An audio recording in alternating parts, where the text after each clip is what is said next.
नमस्कार साथियों, कैसे हैं आप सभी। मैं स्वागत करता हूं आपका रैंकर्स एडुकेयर के इस ऑनलाइन प्लेटफॉर्म में। आज हम लोग previous year question paper solve करने जा रहे हैं। मैं उम्मीद करता हूं कि आप भी ये लोग यही चाह रहे होंगे कि प्रीवियस ईयर के क्वेश्चन पेपर सॉल्व हो, किस प्रकार का पैटर्न आ रहा है, किस प्रकार के क्वेश्चंस आ रहे हैं और CUET की या BHU की क्या मंशा है कि मतलब वो किन बच्चों का सिलेक्शन एग्रीकल्चर कोर्स में करवाना चाह रहे हैं। तो चलिए हम लोग स्टार्ट करते हैं। सबसे पहला जो क्वेश्चन है वो लिखा हुआ है, example of quantitative inheritance is. Quantitative inheritance का उसने एग्जाम्पल पूछा हुआ है। सबसे पहले हमको ये समझना होगा कि इनहेरिटेंस का मतलब क्या होता है। इनहेरिटेंस का मतलब ये होता है कि जो माता पिता से जो गुण होते हैं वो बच्चों में आने की प्रक्रिया को हम लोग कहते हैं इनहेरिटेंस। माता पिता से जो गुण, जैसे मान लीजिए कोई बच्चा लंबा है, छोटा है, कोई काला है, कोई गोरा है, या किस पर निर्भर करता है, उसकी प्रोजेनी पर, उसके माता पिता पर, उसकी प्रोजेनी अभी तक कैसी चली आ रही है उस पर डिपेंड करता है कि हमारी प्रोजेनी में कैसे कैरेक्टर आएंगे। तो क्वांटिटेटिव इनहेरिटेंस, इनहेरिटेंस का मतलब समझ में आ गया हमको। क्वांटिटेटिव का मतलब होता है, इसका अन्य नाम होता है क्वांटिटेटिव का, इसका जो अन्य नाम होता है वो होता है पॉलीजेनिक। क्या होता है? पॉलीजेनिक। पॉलीजेनिक। पॉलीजेनिक का मतलब क्या होता है? जैसे नाम से स्पष्ट है, पॉलीजेनिक मतलब कि यहाँ पर पॉलीजीन मतलब कई सारे जीन एक कैरेक्टर को कंट्रोल करेंगे। कई सारे जीन एक कैरेक्टर को कंट्रोल करेंगे, उसको हम बोलते हैं पॉलीजेनिक इनहेरिटेंस। जैसे मान लीजिए कि आपका कद अगर ऊंचा है या आप छोटे हैं या आपका कलर गोरा है या काला है, तो ये किस पर निर्भर कर रहा है? यह आपके माता पिता पर निर्भर कर नहीं कर रहा है, यह एक जीन पर निर्भर नहीं करता है। हो सकता है माता, हो सकता है पिता, या हो सकता है आपके दादा दादी या नाना नानी, किसी पर भी निर्भर कर सकता है। यानी कि एक कैरेक्टर को बहुत सारे जीन कंट्रोल कर रहे हैं, तो उसको हम बोल देते हैं पॉलीजेनिक इनहेरिटेंस। इसका आंसर सही क्या आ जाएगा? Colour of skin. क्या हो जाएगा? Colour of skin. Colour blindness ये एक प्रकार का डिजीज है, या आप मान लीजिए कि एक प्रकार का रोग है, जिसमें कि मनुष्य क्या होता है कि कलर में भेद नहीं कर पाता है। कलर में भेद नहीं कर पाता है। इसके ऊपर कई सारी वेब सीरीज भी बनी हुई है, आप लोग देखे होंगे। क्लीन फिल्टर सिंड्रोम ये प्रकार का सिंड्रोम है जो कि किस में पाया जाता है? मान लीजिए कि हमारे यहाँ पर जो हम मेल है होते हैं उसमें हमारे 46 क्रोमोसोम पाए जाते हैं। आपको पता होगा हमारे अंदर 46 क्रोमोसोम पाए जाते हैं, लेकिन मान लीजिए कि अचानक इनकी संख्या 46+1 यानी 47 हो जाते हैं, तो उस अवस्था को कहते हैं हम लोग Klinefelter syndrome. Klinefelter syndrome. एलाइपोटोनिया ये भी एक प्रकार का डिजीज ही है, ठीक है। मेटाबॉलिज्म डिजीज है, मेटाबॉलिज्म डिजीज है, ठीक है, न्यूट्रिएंट की वजह से होता है। तो पहला क्वेश्चन मुझे लगता है इसको समझ में आ गया होगा। अब हम लोग अगले क्वेश्चन की ओर बढ़ते हैं।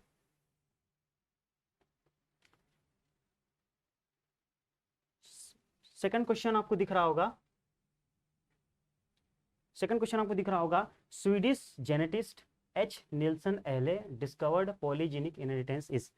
अभी हम लोग कुछ देर पहले पॉलीजेनिक इनहेरिटेंस की बात करके आ रहे हैं, उसका नाम क्वांटिटेटिव इनहेरिटेंस भी था। तो हम लोग बात करके आ रहे हैं कि स्किन का कलर या फिर प्लांट की हाइट, या हमारे सेंस बोले तो हमारी हाइट या हमारा कलर वो कैसा होगा, वो बहुत सारे जीन पर निर्भर करेगा।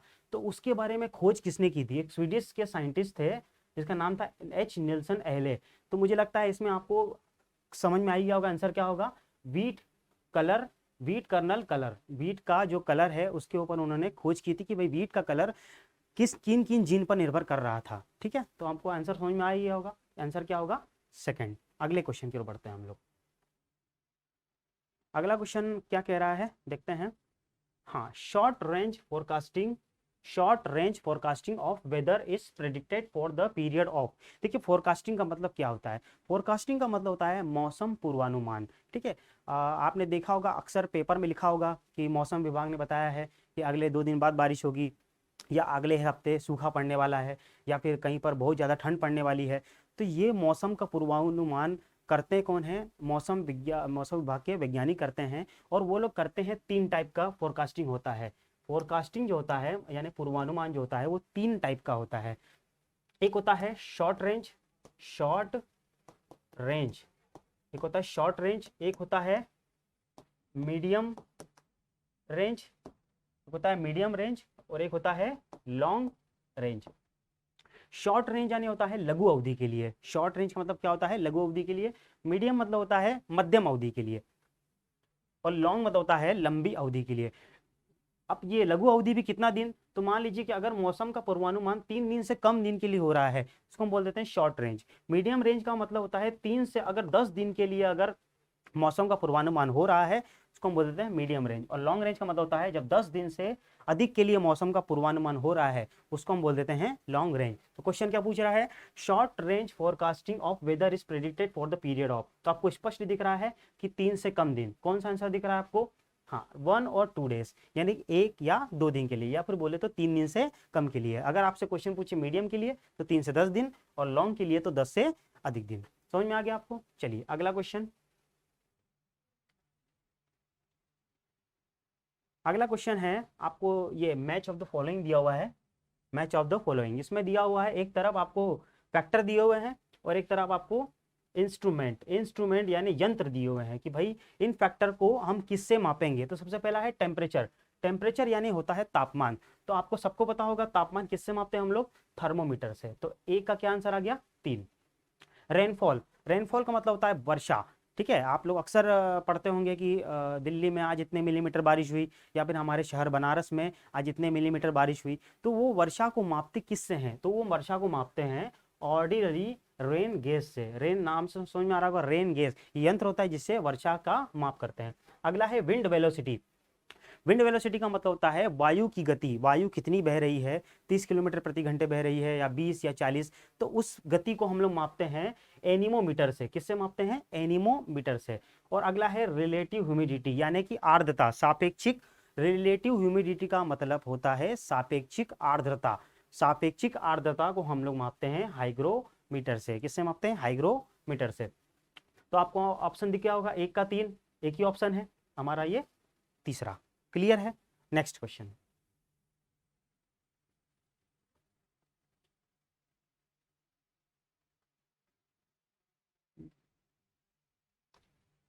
क्वेश्चन कह रहा है meiosis involves one cycle of. Meiosis क्या होता है, देखिए सेल, जब सेल डिवाइड होती है, जब सेल डिवाइड होती है तो 2 प्रोसेस होती है, एक होती है माइटोसिस और एक होती है मियोसिस।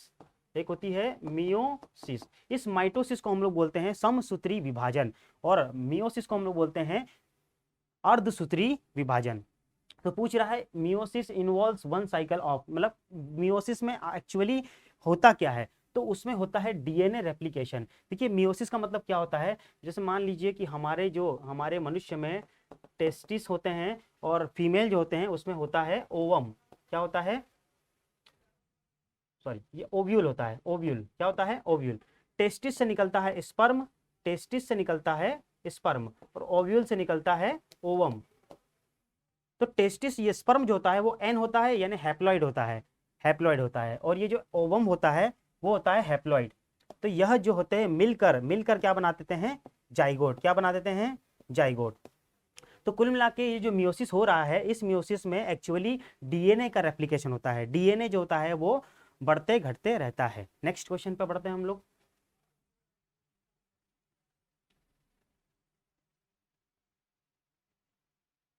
जी हाँ, अगला क्वेश्चन बोल रहा है व्हाट विच इज या are the milch purpose breeds of cattle. Cattle का मतलब होता है गाय। क्वेश्चन पूछने का मतलब है कि मिल्च पर्पस, मिल्च पर्पस का मतलब होता है कि हमको इन 5 ऑप्शन में से यह खोजना है कि काऊ की या कैटल की कौन सी ब्रीड या नस्ल मिल्च पर्पस है, यानी कि वह ब्रीड जो दूध देती है। मिल्च का मतलब होता है दूध। देखिए कैटल की जो हम ब्रीड माप डिवाइड करते हैं तो 3 प्रकार की होती है। कितने प्रकार की होती है, 3 प्रकार की। एक होती है भाई, 3 प्रकार की होती है। एक होती है मिल्च, यानी कि वह गाय जो अच्छा दूध उत्पादन करती है, जिसको हम लोग डेयरी भी बोल देते हैं, डेयरी काऊ।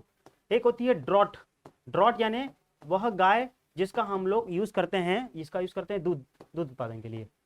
और ड्रॉट का मतलब होता है भारवाहक, है ना, आपने देखा होगा गांव में बैलगाड़ी का यूज करते हैं, तो वह गाय या वह गाय जिसका यूज हम लोग भारवाहक यानी कि भार ढोने के लिए यूज करते हैं। और एक होती है ड्यूअल पर्पस। ड्यूअल मतलब क्या होता है, इसको हिंदी में बोलते हैं द्विकाजी।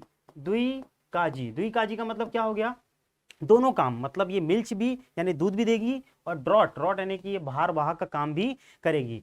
तो ये मिल्च, अब देखिए मिल्च पर्पस के लिए कौन कौन सी ब्रीड हो जाती है, तो मिल्च पर्पस के लिए जो है वो आपकी साहीवाल, साहीवाल और डी यानी रेड सिंधी। ये साहीवाल और रेड सिंधी जो है वो आपकी मिल्क पर्पस के लिए यूज में आती है। अब बाकी की हम लोग बात कर लेते हैं। ये जो बरगुर या निमाड़ी या डांगी, ये तीनों की तीनों जो है वो क्या है, ड्रॉट पर्पस है। बर्गर हो गई, बरगुर हो गई, या निमाड़ी हो गई, या डांगी जो हो गई, वह क्या है, आपकी ड्रॉट पर्पस है। ठीक है, चलिए आपको समझ में आ गया होगा, इसका आंसर क्या आ जाएगा, बी एंड डी। आगे बढ़े हम लोग, चलिए नेक्स्ट क्वेश्चन।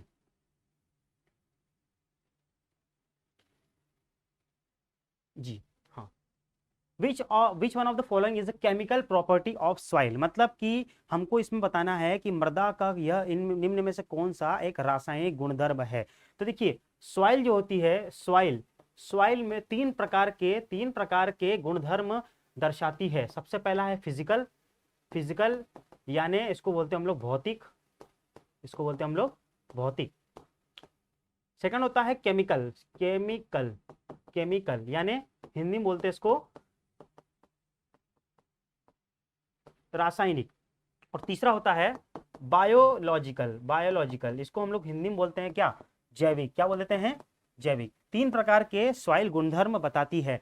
तो इसमें से कौन सा हमको केमिकल ढूंढना है, तो आपको पता ही होगा कि सॉइल पीएच, सॉइल पीएच क्या होता है, soil pH negative logarithm of H plus ion होता है।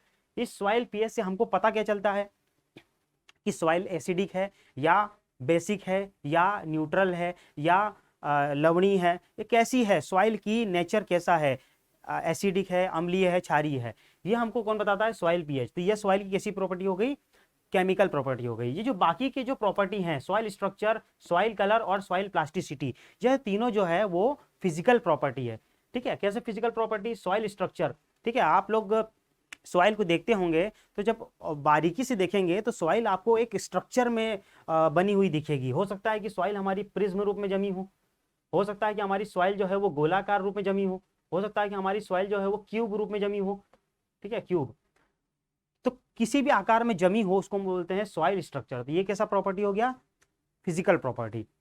सॉइल कलर, आपने देखा होगा कि सॉइल मिट्टी के कई सारे कलर पाए जाते हैं, हो सकता है वो ब्लैक हो या वाइट हो या रेड हो, कई प्रकार के जो सॉइल कलर पाए जाते हैं उसको बोलते हैं हम लोग सॉइल कलर। और ये कैसा प्रॉपर्टी है, physical property. Soil plasticity, soil plasticity का मतलब होता है, मान लीजिए कि आपने कभी बचपन में कभी खेल खेले होंगे या मिट्टी के आपने कई सारे मतलब बर्तन बनाए होंगे या गुड़िया या कोई सा भी खिलौना बनाया होगा। तो आप जब सॉइल से किसी भी चीज़ का निर्माण करते हैं तो वह निर्माण आसानी से हो जाता है। आप सॉइल को जिस रूप में ढालेंगे वह उस रूप में ढल जाएगी। वह किस किस कारण से होता है, वो सॉइल प्लास्टिसिटी के कारण होता है। ठीक है, तो इसका आंसर क्या हो जाएगा, सॉइल पीएच, केमिकल प्रॉपर्टी। अगला क्वेश्चन,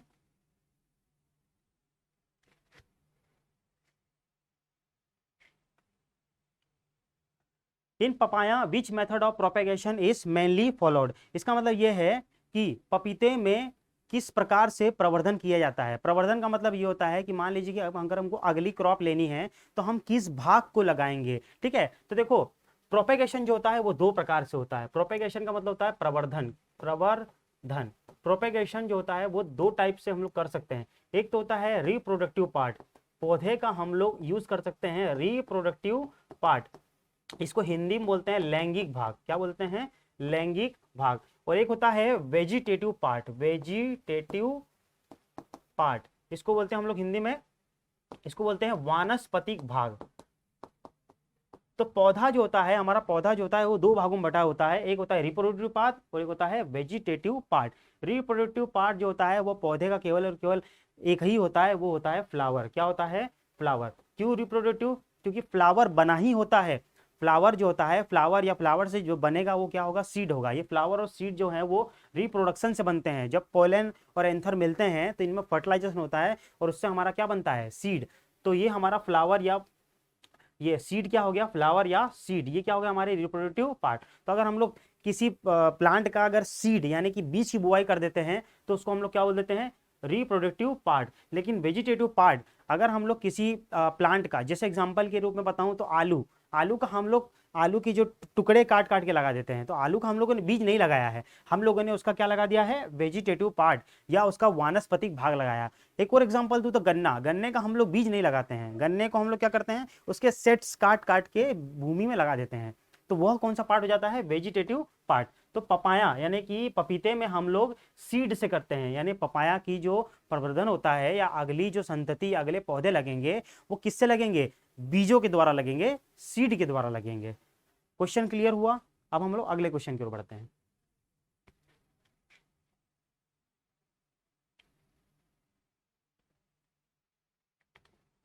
क्वेश्चन है which of the following statement contributed Mendel success. सबसे पहले तो आपको ये जानकर आप ये जानते ही होंगे कि मेंडल जो है वो फादर ऑफ जेनेटिक्स है, फादर ऑफ जेनेटिक्स यानी आनुवांशिकी के पितामह है, father of genetics, father of genetics यानी कि आनुवांशिकी के पितामह है। क्यों पितामह है, क्योंकि इन्होंने ये मटर के पौधे के ऊपर बहुत सारे एक्सपेरिमेंट किए थे और हमको यह बताया था कि किस प्रकार से पौधों के जो लक्षण होते हैं वो उनके संतति में आते हैं और किस प्रकार से आते हैं, उनके क्या क्या मिक्सिंग कंसेप्ट होते हैं, उसके हिसाब से उन्होंने 3 लॉ दिए थे। तो मेंडल ने अब ये पूछा है कि मेंडल की सक्सेस के पीछे क्या कारण थे। तो सबसे पहले तो यही है कि सिलेक्शन ऑफ पी प्लांट, उन्होंने मटर के पौधे का यूज किया था। किसका यूज किया था, मटर के पौधे का यूज किया था। क्यों मटर के पौधे का यूज किया था, क्योंकि मटर का पौधा जो है वो शॉर्ट पीरियड है। क्या है, शॉर्ट पीरियड, मतलब 3 महीने में 4 महीने में लग के खत्म हो जाता है।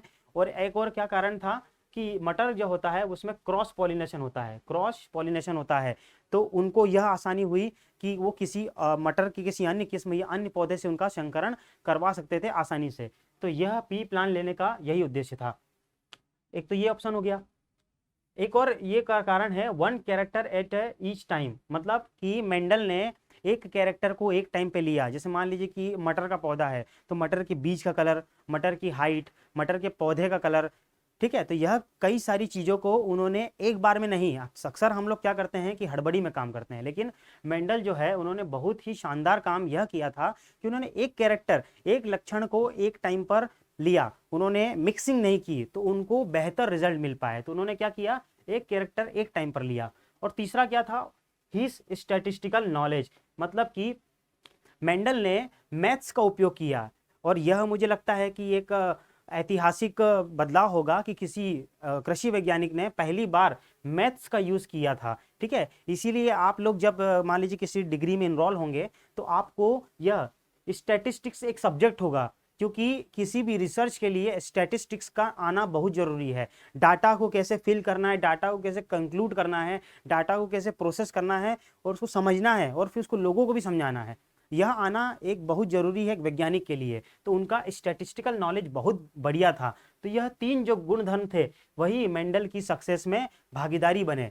तो इसके आंसर क्या आ जाएगा, ए, सी और डी। कौन सा ऑप्शन है, ए, सी और डी। चलिए, मुझे लगता है आपको क्लियर हो गया होगा। नेक्स्ट क्वेश्चन की ओर बढ़ते हैं।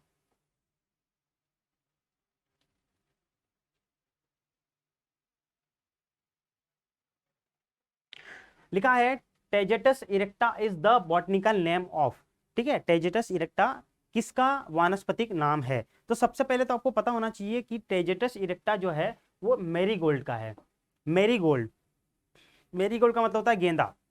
क्या होता है, गेंदा। तो मैरीगोल्ड का ये टेजिटस इरेक्टा बॉटनिकल नेम है। लेकिन मैरीगोल्ड की भी 2 प्रजातियां हैं, एक है अफ्रीकन और एक है फ्रेंच। 2 प्रजातियां हैं, एक होती है अफ्रीकन और एक होती है फ्रेंच। तो ये जो टेजेटस इरेक्टा है ये इस अफ्रीका वाले का बॉटनिकल नेम है। किसका नाम है, अफ्रीका वाले का बॉटनिकल नेम है। तो आप फिर पूछेंगे सर ये तीनों का क्या होगा, तो तीनों का भी आप लोग लिख सकते हैं। इसका होगा टेजेटस पेटुला। क्या होगा, अगर आपसे पूछता कि टेजेटस पेटुला किसका वैज्ञानिक नाम है तो वो किसका हो जाता, फ्रेंच का।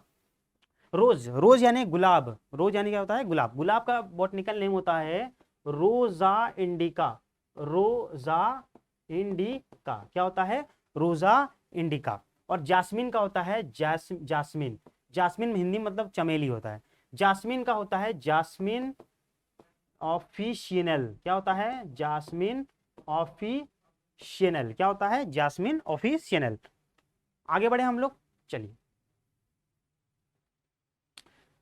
ये आप लोग जब बाद में पीडीएफ देखेंगे तो इसको रोक रोक के आप लोग अच्छे से इसको स्क्रीनशॉट ले सकते हैं, अच्छे से समझ सकते हैं, ठीक है।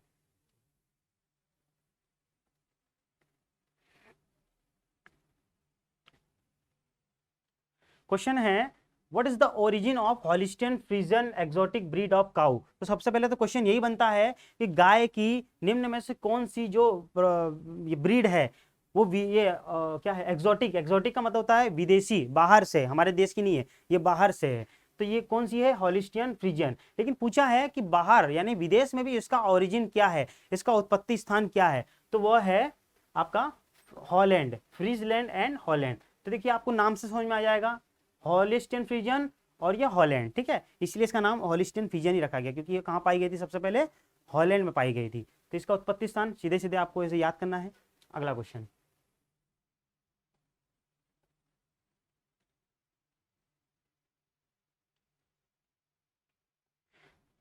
क्वेश्चन है what is the normal pH of bull semen. Bull semen का मतलब होता है सांड के वीर्य का पीएच मान कितना होता है। तो ये तो आपको याद करना है कि सांड के जो वीर्य होता है उसका पीएच जो होता है वो हल्का, स्लाइटली एसिडिक होता है। कैसा होता है, slightly acidic, slightly acidic, slightly acidic, यानी हल्का अम्लीय। कैसा होता है, हल्का अम्लीय। आपको पता होगा कि जो पीएच रेंज होती है वो होती है 0 से लेकर 14, 0 to 14 होती है, और जो हमारा 7 होता है ये क्या होता है, न्यूट्रल होता है।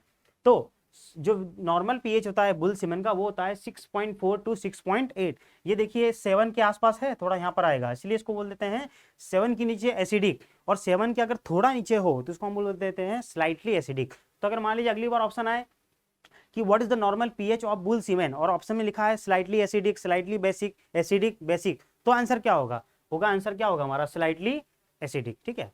चलिए अगला क्वेश्चन,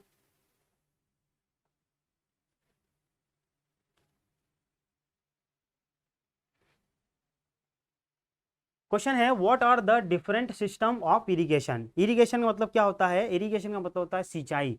सिंचाई क्या होती है, पौधों को जब हम लोग कृत्रिम रूप से पानी अवेलेबल करवाते हैं। आपने देखा होगा आपके खेतों में, आपने कभी खेतों में विजिट किए होंगे तो किसान जो है वो खेतों में पौधों को पानी देते हुए दिख जाएगा, उसको हम लोग बोलते हैं इरिगेशन, ठीक है। तो पौधों की आवश्यकता होती है, जिस प्रकार हमको पानी की आवश्यकता होती है उसी प्रकार से पौधों को भी पानी की आवश्यकता होती है। तो पानी की आवश्यकता को पूरे करने के लिए जो हम लोग पानी अवेलेबल करवाते हैं उसको हम बोलते हैं इरिगेशन। तो उसके भी कई सारे टाइप्स होते हैं, उसमें पूछा हुआ है different system.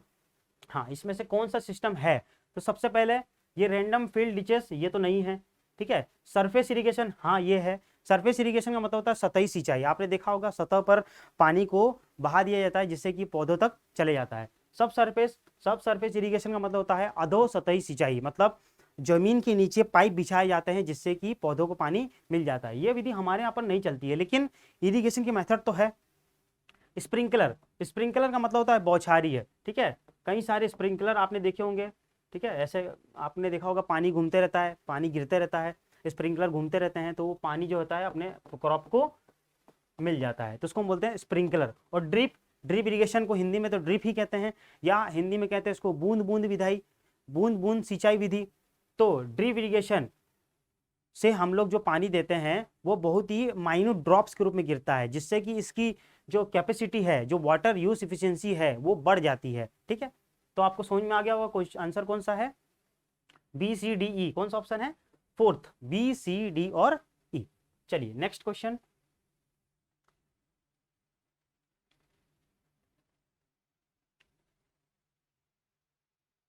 Which one of the following is not used in organic farming. कहने का मतलब यह है कि निम्न में से कौन सा ऑप्शन ऑर्गेनिक फार्मिंग या जैविक खेती में यूज नहीं किया जाता है। तो सबसे पहले तुमको ये समझना होगा कि जैविक खेती होती क्या है।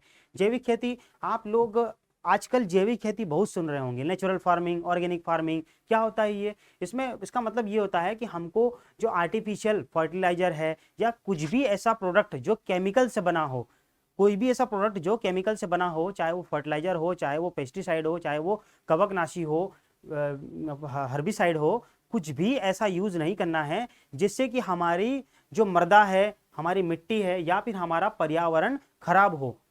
तो उस पूछ रहा है कि निम्न में से कौन सा यूज नहीं करना चाहिए। तो ये ग्लोमस, ग्लोमस एक कीट है जो कि हमारे मिट्टी को भुरभुरा बनाता है। अर्थवर्म, अर्थवर्म के बारे में सुना ही होगा, अर्थवर्म जिसको हम लोग हिंदी में कहते हैं केचुआ, और एक और नाम है इसका किसान का मित्र भी कहते हैं। क्यों, क्योंकि यह मिट्टी को भुरभुरा बनाता है, उसकी फिजिकल प्रॉपर्टी गुणधर्म क्या करता है, बढ़ाता है। अगला है स्नेल। ये स्नेल के बारे में आपने देखा ही होगा, लेकिन ये स्नेल जो है वो हमारे ऑर्गेनिक फार्मिंग में यूज नहीं कर सकते हैं। क्यों नहीं कर सकते हैं? क्योंकि स्नेल जो होता है वो हमारे जो पौधे हैं उनकी जड़ को ही खाने लगता है। तो अगर पौधे की जड़ को खाने लगेगा तो हमारे लिए उत्पादन हमारा कम हो जाएगा, इसीलिए इसका यूज ऑर्गेनिक फार्मिंग में नहीं करते हैं। और ये ऑस्सिलेशन, मुझे लगता है कि इस बार ये बीएचयू जो सीयूईटी है उसमें ये ऑप्शन थोड़ा सा गलत दे रखा था। इसका जो ऑप्शन सही होना चाहिए वो ऑस्सिलेटेरिया होना चाहिए, रिया, ऑस्सिलेरिया। यह इसका आंसर, ये इसका यूज करते हैं हम लोग। तो किसका यूज नहीं करते हैं? ये स्नेल का यूज नहीं करते हैं। ऑप्शन कौन सा हो जाएगा? थर्ड। क्लियर हुआ? आगे बढ़ते हैं।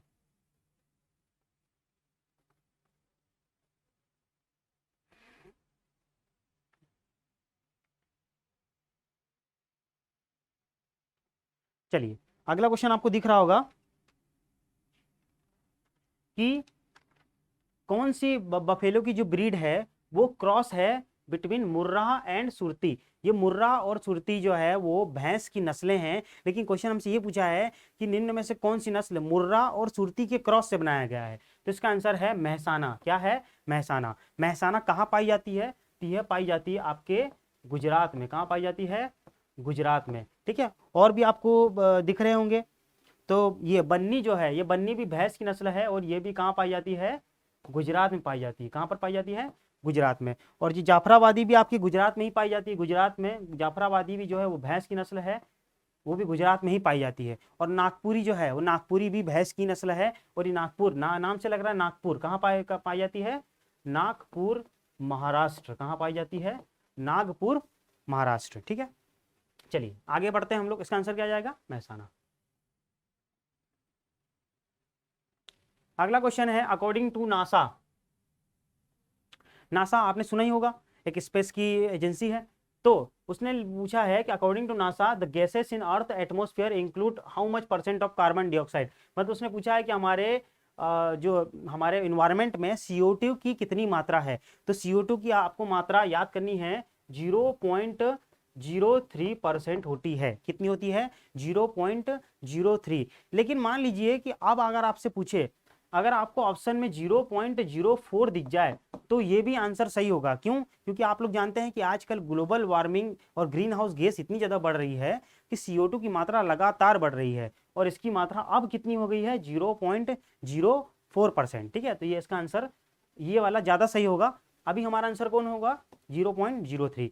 अगर आपसे पूछे कि एटमॉस्फेयर में अगर CO2 इतना पाया जा रहा है तो बाकी गैसेस कौन कौन सी है और कितनी पाई जाएगी, तो आपको याद करना है नाइट्रोजन कितना पाया जाता है? 78%। नाइट्रोजन 78%। ऑक्सीजन कितना पाया जाता है? 21% ऑक्सीजन पाया जाता है। और आर्गन, आर्गन जो है वो हमारा पाया जाता है 0.9%। कितना पाया जाता है? 0.9। अगर आर्गन पूछा तो ये आंसर हो जाता। ठीक है, तो इसका आंसर क्या जाएगा? 0.03। चलिए नेक्स्ट।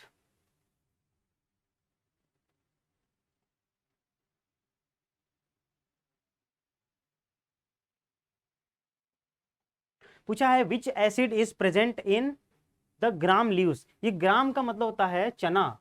ग्राम को हिंदी में क्या कहते हैं? चना। इसका एक और नाम है चिकपी। क्या कहते हैं इसको? चिकपी। या अन्य नाम क्या है इसका? बंगाल ग्राम। क्या है? बंगाल ग्राम। तो इतने सारे इसके नाम हैं, तो आपको याद करना है कि एबंडेंस इन ग्राम लीव्स, ग्राम का मतलब होता है चने। आपने चने की पत्तियां अगर कभी टेस्ट की होगी तो आपको थोड़ी सी हल्की खट्टी दिखती होगी या खट्टी स्वाद में महसूस होती होंगी। ऐसा क्यों होता है? क्योंकि उसमें होता है मैलिक एसिड। क्या होता है? Malic acid. मैलिक, और अगर ऑप्शन में ऑक्जेलिक लिख देता तो ये भी सही हो जाता। आपको याद करना है दोनों, कि मैलिक और ऑक्जेलिक एसिड दोनों होते हैं, जिससे कि हमारे जो ग्राम की लीव्स हैं या चने की पत्तियां हल्की खारी हो जाती है। ठीक है, खट्टी हो जाती है। अगला question.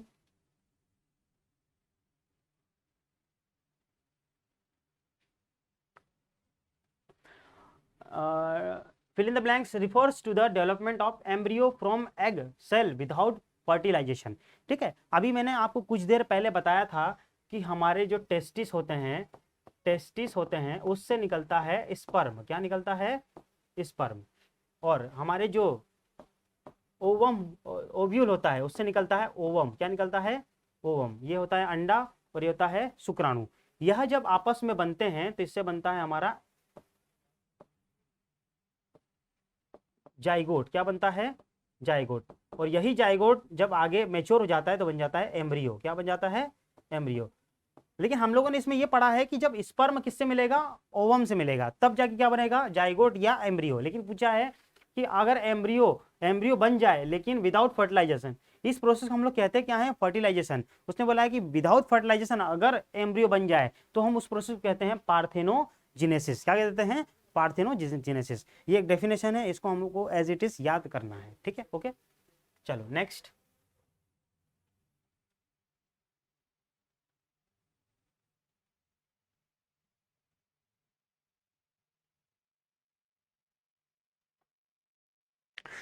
The indigenous breed of poultry.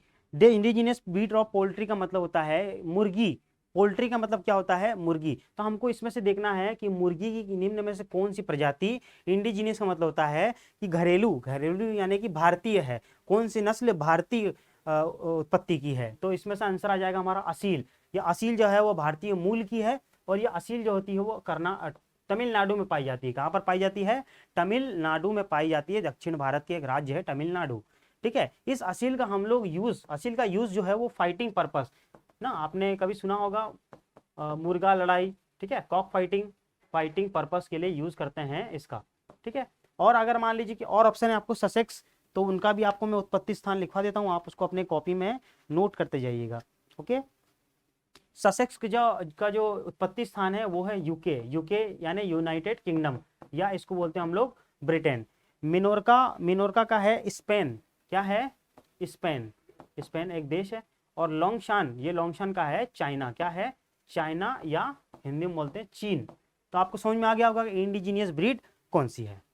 चलिए अगला क्वेश्चन हम लोग देखते हैं।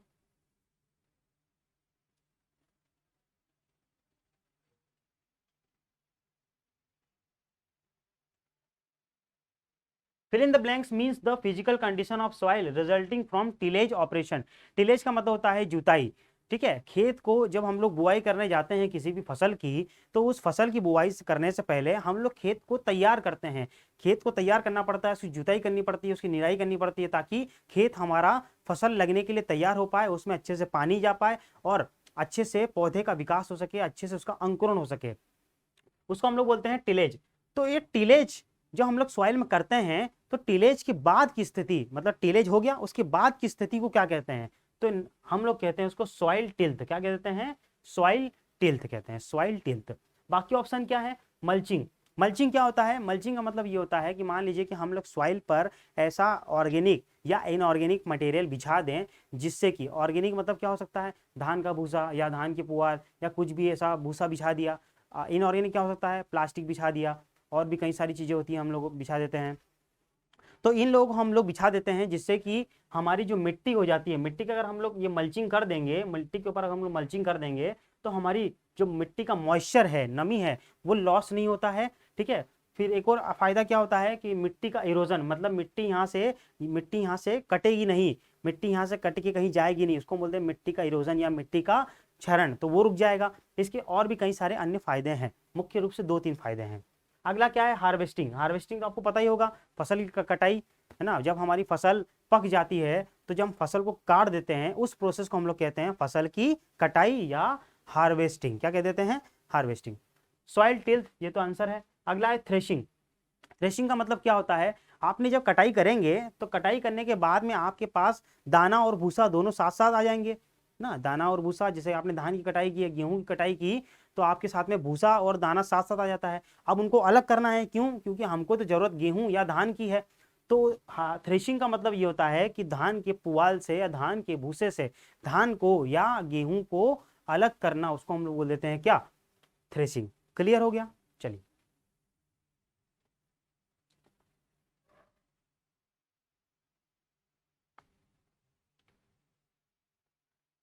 क्वेश्चन है, di ammonium phosphate is the example of. Di ammonium phosphate एक फर्टिलाइजर होता है। क्या होता है? फर्टिलाइजर हो जाता है। डीएपी, डीएपी में आपको याद होना चाहिए, नाइट्रोजन जो होता है वो होता है 18%। क्या कितना होता है? 18%। और फास्फोरस कितना होता है? फास्फोरस होता है 46%। डीएपी में नाइट्रोजन होता है 18% और फास्फोरस कितना होता है 46 या 46%। अब हमको पूछा है कि इज एन एग्जाम्पल ऑफ, तो ये एग्जाम्पल है कॉम्प्लेक्स फर्टिलाइजर का। किसका एग्जाम्पल है? कॉम्प्लेक्स फर्टिलाइजर का। कॉम्प्लेक्स और स्ट्रेट, ये देखिए दो एक साथ चलते हैं, इन दोनों का मतलब थोड़ा सा ही अंतर होता है, लेकिन समझना जरूरी है। सबसे पहले स्ट्रेट, स्ट्रेट का मतलब होता है वह उर्वरक या फर्टिलाइजर जो केवल एक न्यूट्रिएंट देता हो, सॉइल को या पौधे को कितना न्यूट्रिएंट प्रोवाइड करता हो? एक, चाहे वो नाइट्रोजन हो, चाहे वो फास्फोरस हो, चाहे वो पोटेशियम हो, लेकिन वो एक ही प्रोवाइड करेगा, तो क्या कहलाएगा? स्ट्रेट, या इसको हिंदी में बोलते हैं सीधे उर्वरक, मतलब सीधे एक उर्वरक एक न्यूट्रिएंट को प्रोवाइड वो करेंगे। लेकिन कॉम्प्लेक्स का मतलब क्या होता है? कॉम्प्लेक्स का मतलब होता है जटिल, नाम से लग रहा है जटिल। जटिल का मतलब क्या होगा? यह जो फर्टिलाइजर होंगे या तो दो उर्वरक या तो तीन न्यूट्रिएंट प्रोवाइड करवाएंगे, ठीक है। हो सकता है ये नाइट्रोजन फास्फोरस दोनों दे दे, या फास्फोरस पोटेशियम दे दे, या फिर तीनों न्यूट्रिएंट एक साथ प्रोवाइड करवा दे, तो इसको हम लोग क्या बोल देंगे? कॉम्प्लेक्स फर्टिलाइजर, जटिल फर्टिलाइजर। जटिल होते हैं, इनमें दो या दो से अधिक उर्वरक होते हैं। तो मुझे लगता है कि इसका आंसर आपको समझ में आ गया होगा कि दो उर्वरक या दो न्यूट्रिएंट अगर कोई फर्टिलाइजर प्रोवाइड करवा रहा है तो किस श्रेणी में आ जाएगा? कॉम्प्लेक्स में आ जाएगा। स्ट्रेट का मैंने मतलब बताया कि वह उर्वरक जो केवल एक न्यूट्रिएंट प्रोवाइड करवाता हो। इसका सबसे अच्छा एग्जांपल मैं बताना चाहूं तो होता है यूरिया। क्या होता है? यूरिया में आपको पता होगा केवल और केवल नाइट्रोजन होता है 46%, तो यह किस में आ जाएगा? स्ट्रेट में आ जाएगा। सॉइल अमेंडमेंट कुछ नहीं होते हैं। मान लीजिए कि आप लोग कभी बीमार पड़ते होंगे, तो आप लोग दवाई खाते हैं अपने सुधार के लिए, तो हमारी सॉइल भी बीमार पड़ती है। सॉइल हो सकता है कि अम्लीय हो जाए या क्षारीय हो जाए या कोई भी प्रॉब्लम आ जाए, तो सॉइल को सुधारना या उसको मेडिसिन देना जरूरी है। तो हम लोग जिस मेडिसिन से उसको सुधारेंगे उसको हम बोल देते हैं सॉइल अमेंडमेंट या मृदा सुधारक। मिक्स्ड फर्टिलाइजर मतलब होता है, मान लीजिए कि एक उर्वरक लिया दूसरा उर्वरक लिया, इन दोनों को मिला दिया, तो ये क्या कहलाएंगे? Mixed fertiliser. चारों समझ में आ गया? ठीक है, क्लियर हो गया। आंसर क्या आ जाएगा? 4। नेक्स्ट,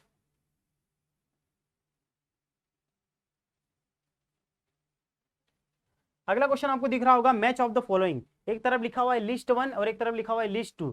इधर लिखा हुआ है क्रॉप और इधर लिखी हुई इनकी वैरायटी। क्रॉप यानी फसल और वैरायटी यानी होता है उनकी प्रजाति या जाति। तो सबसे पहले होता है वीट की वैरायटी कौन सी है? आपको याद होना चाहिए, वीट की वैरायटी है सोनालिका। क्या है? Sonalika.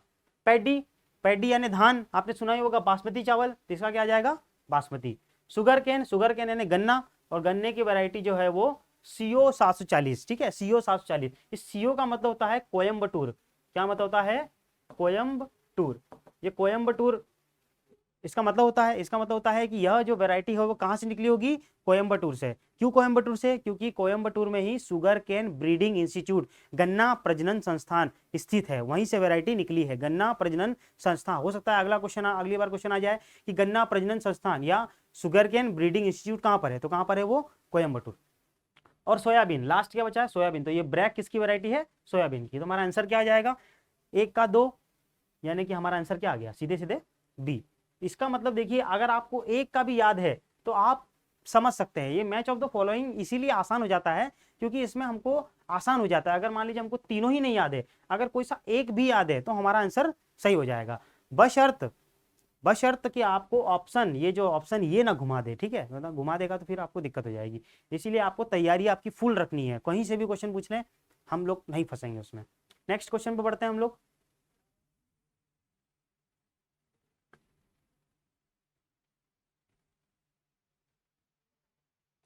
Okay, which of one of the following is not used in preservation of fruit product? फलों के संरक्षण के लिए निम्न में से किस केमिकल का यूज नहीं करना चाहिए? आपको पता होगा कि फलों का संरक्षण किया जाता है या फिर फल से बने हुए उत्पादों का संरक्षण किया जाता है। जैसे मान लीजिए कि टमाटर है, टमाटर से हमने बना लिया सॉस, या आलू है, आलू से हमने बना लिया चिप्स।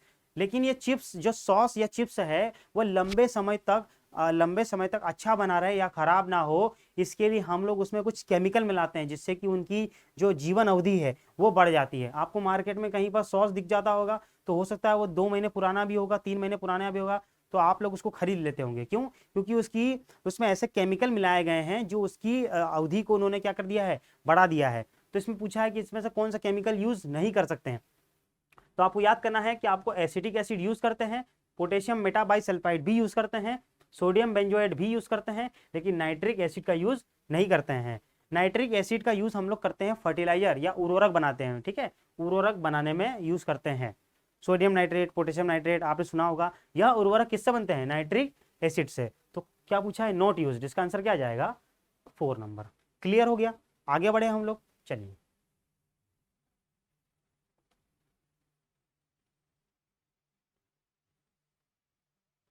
अगला है ये फिर मैच ऑफ द फॉलोइंग आ गया है। लिस्ट 1 को लिस्ट 2 से मिलाना है। एक तरफ लिखा हुआ है उसकी क्रॉप या फल, और एक तरफ लिखा हुआ है उसकी फैमिली। तो ये तो आपको सीधे सीधे याद ही करना पड़ता है कि किस फसल की क्या फैमिली है। तो गुआवा, गुआवा माने होता है अमरूद, तो अमरूद की कौन सा फैमिली हो जाएगा? मिर्टेसी। कस्टर्ड, कस्टर्ड की कौन सी हो जाएगी? एनोनेसी। कस्टर्ड का मतलब होता है सीताफल, उसका क्या हो जाएगी? हमारे एनोनेसी। कैश्यू नट, कैश्यू नट का मतलब होता है काजू, क्या होता है? काजू, उसकी फैमिली हो जाएगी एनाकार्डियेसी। और पपाया एन होता है पपीता, पपाया मतलब क्या होता है? पपीता, उसकी फैमिली क्या हो जाएगी? कैरिकेसी। तो कौन सा आंसर दिख रहा है आपको? 1 2 3 4, आंसर क्या आ जाएगा हमारा? 3rd number. ठीक है, यह फैमिली आपको याद करनी पड़ती है। अगला क्वेश्चन,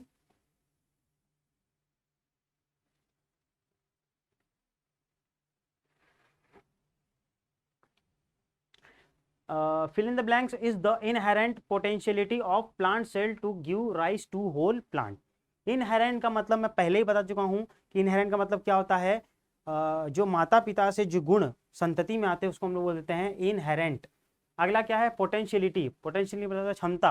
और प्लांट सेल मतलब कि ये जो हमारे पौधे की कोशिका, to give rise to whole plant मतलब कि पौधे की वह क्षमता जो किसी नए टिश्यू को या सेल को पूरा निर्माण कर दे और वो पूरा पौधा बन जाए, उसको हम लोग क्या कहते हैं? उसको हम लोग बोलते हैं टोटी पोटेंशी। ये सीधे सीधे एक डेफिनेशन है, उसको हम लोग याद करते हैं। और टोटी पोटेंशी का मतलब ही होता है कि जब प्लांट सेल जो होता है वो एक पूरे प्लांट को बनाने की सामर्थ्य रखता है, उसको बोल देते हैं टोटी पोटेंशी। म्यूटेशन, म्यूटेशन का मतलब होता है उत्परिवर्तन। क्या होता है? उत्परिवर्तन, उत्परिवर्तन। म्यूटेशन का मतलब क्या होता है कि मान लीजिए कि अचानक से किसी के क्रोमोसोम में उसके आकार या नंबर में चेंज आ जाता है, उसको बोल देते हैं म्यूटेशन। इसका सबसे अच्छा एग्जांपल तो हम मनुष्य है। हम, आपको पता होगा कि हमारे जो पूर्वज थे वो बंदर या चिंपांजी हुआ करते थे, लेकिन अचानक से प्रकृति में ऐसा एक म्यूटेशन या उत्परिवर्तन हुआ कि उनसे वो जो पहले 4 पैरों पे चलते थे वो हम लोग सीधे सीधे किस पे आ गए? 2 पैरों पे। हमारे अंदर बुद्धि का विकास होने लगा, हम लोग उनसे ज़्यादा काम करने में सक्षम होने लगे। तो यह हमारे अंदर क्या हुआ था? उत्परिवर्तन हुआ था। पोलीप्लॉइडी, पोलीप्लॉइडी का मतलब होता है कि जैसे मान लीजिए कि आपने सुना होगा कि आपने सुना होगा कि किसी गेहूं को हम लोग खाने के लिए यूज करते हैं, लेकिन किसी गेहूं से बनती है सूजी, किसी गेहूं से उपम बनता है, या फिर किसी गेहूं से और कुछ बनता होगा। तो यह बनता कैसे है? मतलब किसी गेहूं से, इतने सारे गेहूं तो एक ही है लेकिन उसके इतने सारे यूज क्यों हो रहे हैं? वो उसके प्लॉइडी लेवल पर डिफरेंस आ रहा है। कोई गेहूं 2n है, कोई 4n है, तो वह कहलाता है हमारा पॉलीप्लॉइडी। अगला है एम्ब्रियो कल्चर। ये एम्ब्रियो कल्चर क्या होता है? अभी मैंने कुछ देर पहले बताया कि जब स्पर्म और ओवम मिलते हैं तो फर्टिलाइजेशन होता है और उससे क्या बनता है? जाइगोट, और जाइगोट से बनता है एम्ब्रियो। तो ये एम्ब्रियो, मान लीजिए एम्ब्रियो कमजोर है या फिर एम्ब्रियो अच्छे से परिपक्व नहीं हो पाया है, तो उसको परिपक्व करने के लिए या उसको सहारा देने के लिए हम लोग बाहर से उसकी मदद करते हैं, उसको हम लोग बोलते हैं embryo culture. Embryo plus culture, embryo को कल्चर करने की प्रोसेस को हम लोग क्या बोल देते हैं? Embryo culture. क्लियर हुआ? चलिए next.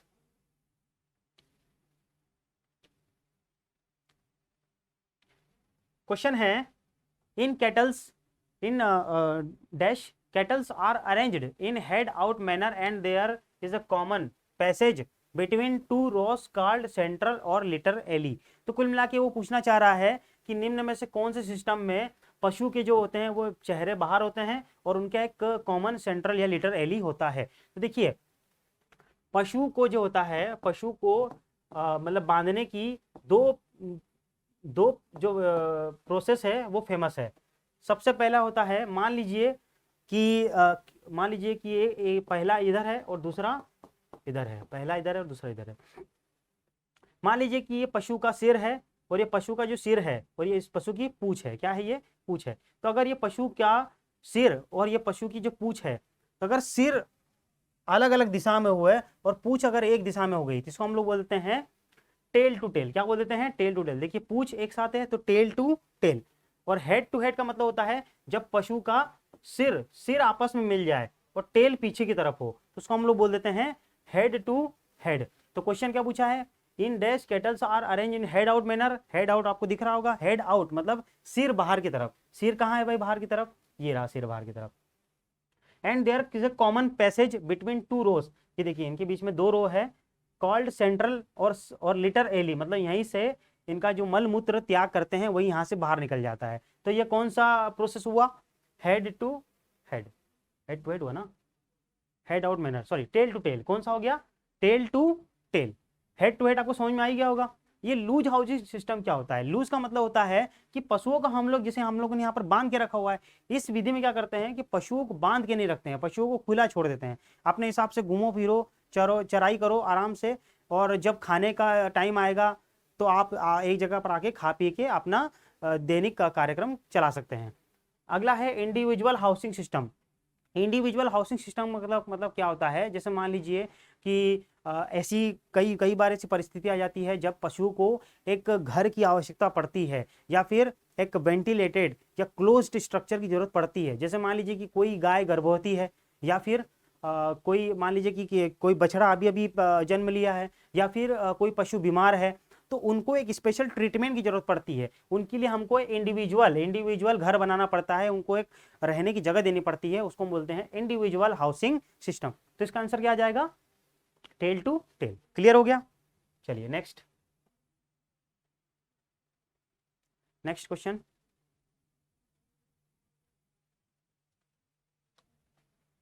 Which is the viral disease of poultry. मतलब हमको इसमें यह पता करना है कि मुर्गी की इनमें से कौन सी वायरल, वायरल मतलब वह बीमारी जो वायरस से होती होगी। हमारे मनुष्यों में भी कई सारी बीमारी होती है, कोई होती है बैक्टीरिया से, कोई होती है वायरस से, कोई होती है प्रोटोजोआ से, और कई सारे कारण होते हैं। तो मुर्गियों में भी रोग होते हैं, उसमें हमको ढूंढना है कि कौन सी वायरस से होती है। तो वायरस से आपको याद करना है कि वायरस से होती है रानी खेत। कौन सी होती है? रानी खेत। अगर आपको और मैं बताऊं तो ये क्रोनिक डिजीज जो होती है वो बैक्टीरिया से होती है। अगर आपसे पूछ ले कि क्रोनिक, इसको सीआरडी भी कहते हैं, सीआरडी, सी आर और डी, सीआरडी पूछ लेगा कि सीआरडी बीमारी किससे होती है, तो बैक्टीरिया से होती है। ये एंथ्रेक्स, ये एंथ्रेक्स तो पशुओं की सबसे खतरनाक बीमारी है, जो कि होती है एंथ्रेक्स, बैक्टीरिया से होती है, बैसिलस एंथ्रेसिस से होती है। इसका रोग कारक क्या है? Bacillus anthracis. तो यह एंथ्रेक्स इतनी खतरनाक बीमारी है कि पशु जो होता है वो 2 से 3 घंटे में ही मर जाता है। अगर पशु को एंथ्रेक्स हुआ तो यह 100% तय है कि पशु मरेगा ही मरेगा। बाकी बीमारियों में आप बचा सकते हैं, लेकिन एंथ्रेक्स बीमारी में आप बचा नहीं सकते हैं। ठीक है। कॉक्सीडियोसिस जो होता है वो प्रोटोजोआ से होता है, ये भी आपको याद करना है, एक्स्ट्रा चीजें आपको याद करनी है। प्रोटोजोआ, ठीक है, या प्रोटोजोआ, तो इसको एक और नाम क्या बोल देते हैं? पैरासाइट। क्लियर हुआ? क्वेश्चन क्लियर हो गया? वायरल डिजीज कौन सी है? रानी खेत। क्लियर? Next question.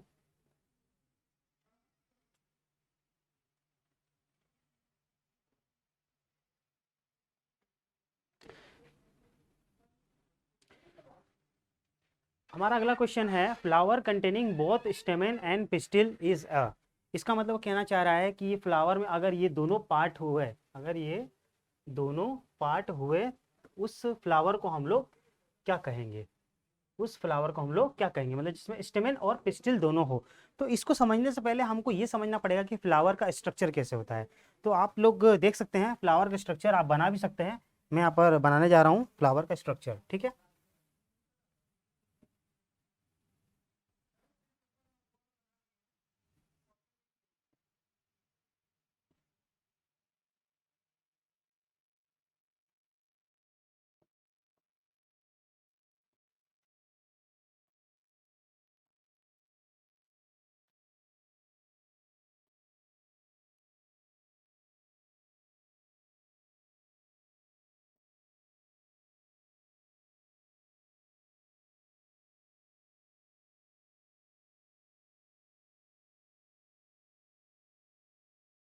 ये जो पत्तियां होती है इनको हम कहते हैं पेटल, और ये जो नीचे की जो पत्तियां होती है इनको हम बोल देते हैं सेपल, जो हरी कलर की होती हैं। आप देखते होंगे फूलों के नीचे हरी कलर की पत्तियां होती हैं। यह जो है, ये आपको जो दिख रहा है स्ट्रक्चर इस प्रकार से, इसको हम बोलते हैं मेल पार्ट। और ये जो आपको दिख रहा होगा स्ट्रक्चर, इसको हम बोलते हैं फीमेल पार्ट। अब इस फीमेल पार्ट और मेल पार्ट के भी कुछ और अन्य पार्ट होते हैं, जैसे कि ये होता है एंथर, ये होता है एंथर, और ये होता है हमारा फिलामेंट, फिलामेंट। और इन दोनों को हम लोग मिला के कहते हैं, इन दोनों को हम लोग मिला कहते हैं स्टेमेन। क्या कह देते हैं? Stamen, stamen. तो ये होता है हमारा मेल पार्ट, जिसमें इसको बोलते हैं एंथर, इसको बोलते हैं फिलामेंट, इसको हम बोल देते हैं दोनों को मिला के स्टेमेन। और ये हमारा फीमेल पार्ट होता है। फीमेल पार्ट में जो सबसे ऊपर वाला पार्ट होता है, इसको हम लोग कह देते हैं स्टिग्मा। क्या कह देते हैं? स्टिग्मा। और जो ये पाइप नुमा स्ट्रक्चर होता है, इसको बोल देते हैं स्टाइल। क्या कहते हैं इसको? स्टाइल, इसको कह देते हैं स्टाइल। और ये जो गोलाकार संरचना होती है, ये होती है ओवरी, और उसके अंदर जो गोलाकार स्ट्रक्चर होता है, जो मेन होता है, वो होता है ओव्यूल, जिसमें से अंडा निकलेगा। तो ये मेल पार्ट है और ये फीमेल पार्ट है। तो हमको क्वेश्चन पूछ रहा है कि flower containing both stamen and pistil, मतलब इस फ्लावर में स्टेमेन और हाँ, इन तीन चारों पार्ट को हम लोग मिला कहते हैं पिस्टिल। क्या कहते हैं? पिस्टिल। तो अगर जिसमें स्टेमेन भी हो और जिसमें पिस्टिल भी हो, तो ये दोनों पार्ट हो, इसका मतलब वो कैसा पार्ट हो जाएगा? Perfect flower. क्या हो जाएगा? परफेक्ट। परफेक्ट मतलब उसमें मेल और फीमेल दोनों पार्ट है। इसका एक और नाम होता है बाइसेक्सुअल। बाइसेक्सुअल का मतलब क्या हो रहा है कि इसमें मेल पार्ट भी है और फीमेल पार्ट भी है। स्टेमिनेट फ्लावर आपको नाम से समझ में आ रहा होगा कि स्टेमिनेट का मतलब क्या होता है, जिसमें केवल और केवल कौन सा पार्ट होगा? केवल और केवल मेल पार्ट होगा। पिस्टिलेट मतलब जिसमें केवल और केवल कौन सा पार्ट होगा? फीमेल पार्ट होगा। और परफेक्ट का मतलब तो दोनों पार्ट हो गए। और यूनिसेक्सुअल का मतलब होता है कि जिसमें ऐसा फ्लावर जिसमें या तो मेल या तो फीमेल, इनमें से कोई सा भी एक पार्ट होगा। चलिए, तो समझ में आ गया आपको? क्लियर है? Next question.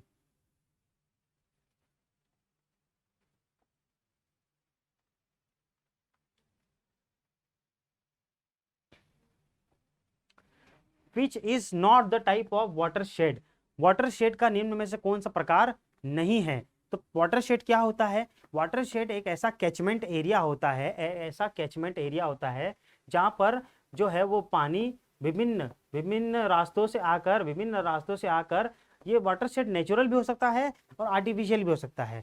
तो ये वाटरशेड क्या होता है? जो विभिन्न तरीके से, मान लीजिए कि विभिन्न छोटे मोटे नदियों से अगर कोई पानी आके एक बड़े क्षेत्र में भर जाता है, तो इसको हम लोग बोल देते हैं वाटर शेड। ठीक है, इसमें पूछा हुआ है कि कौन सा पार्ट या कौन सा टाइप नहीं है। तो वाटर शेड के निम्नलिखित 5 टाइप होते हैं। सबसे पहला होता है मैक्रो, एक होता है सब मैक्रो, एक होता है मिली, एक होता है माइक्रो, और एक होता है मिनी। ये मिली है, ये मिनी है। तो कौन कौन से हो गए? मैक्रो, सब मैक्रो, मिली, माइक्रो और मिनी वाटर शेड। तो आप देख लीजिए कौन सा इसमें नहीं है। मिली भी है, लॉन्ग नहीं है, माइक्रो है और मिनी भी है। इसका मतलब आंसर क्या आ जाएगा? लॉन्ग वाटर शेड का टाइप नहीं है। चलिए आगे बढ़ते हैं हम लोग।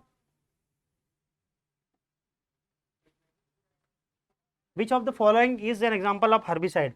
हर्बिसाइड, हर्बिसाइड का मतलब वह केमिकल, वह रसायन जो हर्ब को मारते होंगे। हर्ब का मतलब क्या होता है? हर्ब का मतलब होता है शाक, शाकनाशी या फिर खरपतवार। वह रसायन जो किसको मारते होंगे? खरपतवार को मारते होंगे। तो ये जो हमारा थायरम है, थायरम तो एक फंगीसाइड है।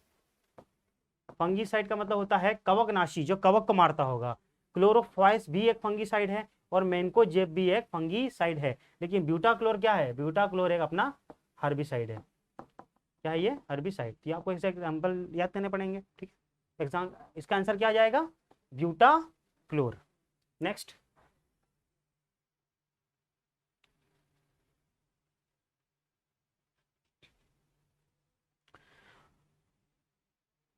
fill in the blanks are the modified flower that develops into plants directly without formation of seed। तो देखिए बल्बिल, ये बल्बिल जो होता है, ये बल्बिल आपने प्याज और लहसुन देखा होगा। तो प्याज और लहसुन एक्चुअली होते क्या हैं? बल्बिल होते हैं, बल्ब होते हैं। वह उनका जो रूपांतरण होता है वो बल्ब का रूपांतरण होता है। आप जो प्याज या लहसुन खाते हैं वो क्या है? एक्चुअली आप बल्ब खा रहे हैं। पूरे प्लांट का कौन सा पार्ट खा रहे हैं? बल्ब। क्यों बल्ब? क्योंकि आपने प्याज लहसुन देखे होंगे, कुछ बल्ब के आकार के होते हैं। कुछ बल्ब के आकार के होते हैं। क्वेश्चन भी वही बोल रहा है कि ऐसा मॉडिफाइड फ्लावर जो कि पूरे प्लांट में बदल जाता है विदाउट फॉर्मेशन ऑफ सीड। प्याज और लहसुन के सीड नहीं होते हैं, ठीक है, वो कैसे बदल जाता है, पूरे प्लांट में डायरेक्ट बदल जाता है। तो उसका आंसर क्या जाएगा, बल्बिल। क्या जाएगा, बल्बिल। नेक्स्ट,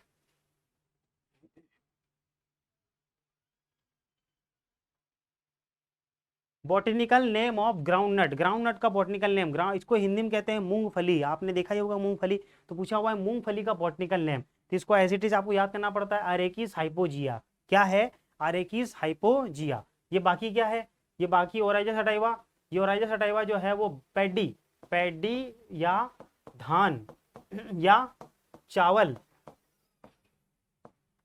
पैडी धान या चावल का बॉटनिकल नेम है।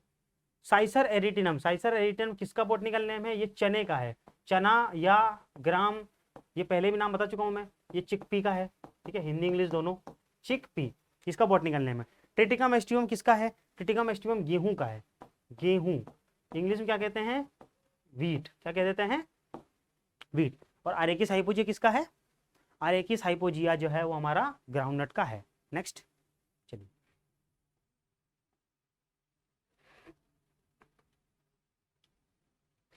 इन cattle housing system the width of manger should be. Width of manger का मतलब होता है जो हमारा कैटल हाउसिंग मतलब कि वह आवास व्यवस्था जहाँ पर पशुओं को रखा जाता है, जहाँ पर पशुओं को रखा जाता है, वहाँ पर विड्थ ऑफ मैंगर यानी कि चराई, जहाँ पर पशु ये चराई करेंगे उसकी चौड़ाई कितनी होगी।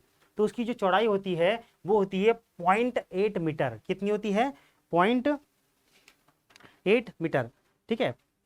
इसका अगर हम लोग फीट में बात करें तो फीट में होता है 2 से 2.5 फीट। कितना होता है, 2 से 2.5 फीट, 2 से 2.5 फीट। लेकिन इसको अगर हम लोग मीटर में चेंज करेंगे तो मीटर में कितना आ जाएगा, 0.8 मीटर। क्यों, क्योंकि हमको पता है कि 1 फीट में कितने मीटर होते हैं, 1 फीट में होते हैं, 1 फीट इज इक्वल टू होते हैं 0.3 मीटर। तो इसका उसमें मल्टीप्लाई करेंगे तो आंसर क्या आ जाएगा, 0.8 मीटर। आगे बढ़े, चलिए,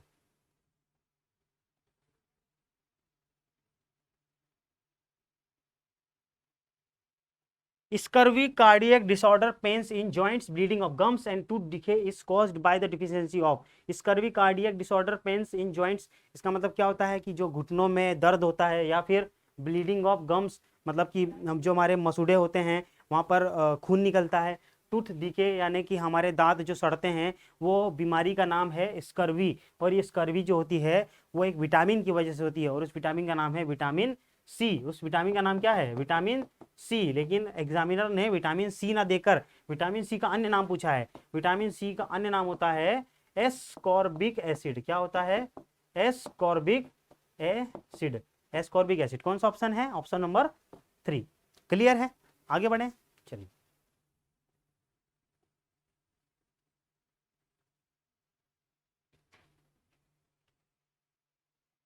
क्वेश्चन है, ब्लैक क्वार्टर या BQ disease is caused bye. तो ये ब्लैक क्वार्टर पशुओं में लगने वाला बहुत ही खतरनाक रोग है, ब्लैक क्वार्टर, ठीक है, पशुओं में बहुत ही खतरनाक रखता है। इस ब्लैक क्वार्टर में भी अगर पशु को हो जाता है तो वो लगभग 1 हफ्ते के अंदर मृत्यु दर उसकी बहुत अधिक होती है, 1 हफ्ते के अंदर पशु मर जाता है। तो पूछा है कि उसका कॉजल ऑर्गेनिज्म कौन है, तो ये किससे होता है, क्लॉस्ट्रीडियम, ये चौवई से होता है, क्लॉस्ट्रीडियम चौवई से होता है। आपको याद करना है एज इट इज। चलिए नेक्स्ट क्वेश्चन पढ़ते हैं हम लोग।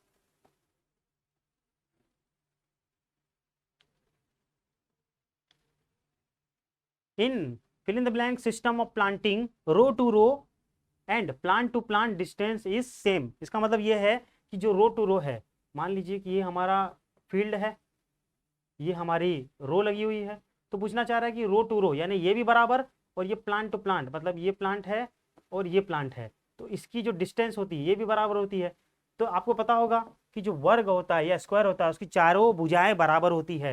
मतलब ये ए है तो ये भी ए होगा, ये भी होगा और ये भी ए होगा। तो क्वेश्चन वही पूछना चाह रहा है कि इन बीच system of planting row to row and plant to plant distance are same. मतलब ये भी बराबर तो ये भी बराबर। इसका मतलब ये किसका गुणधर्म है, आपको पता होगा ये स्क्वायर का गुणधर्म है। स्क्वायर मतलब वर्ग, रेक्टेंगुलर मतलब आयत, रेक्टेंगुलर मतलब आयत, इसकी ये भुजाएं तो अलग अलग हो जाती है। कंटूर, कंटूर मतलब कि जो हमारा पहाड़ी इलाका होता है अगर वहां पर हम लोग खेती करना चाहते हैं तो उसको बोलते हैं हम लोग कंटूर। और ट्रायंगुलर मतलब जब हम लोग पौधों को त्रिभुजाकार विधि में लगाते हैं या त्रिभुजाकार में लगाते हैं, उसको हम बोलते हैं ट्रायंगुलर मेथड। इसका आंसर क्या आ जाएगा? स्क्वायर या वर्गाकार विधि। चलिए नेक्स्ट क्वेश्चन बढ़ते हैं हम लोग।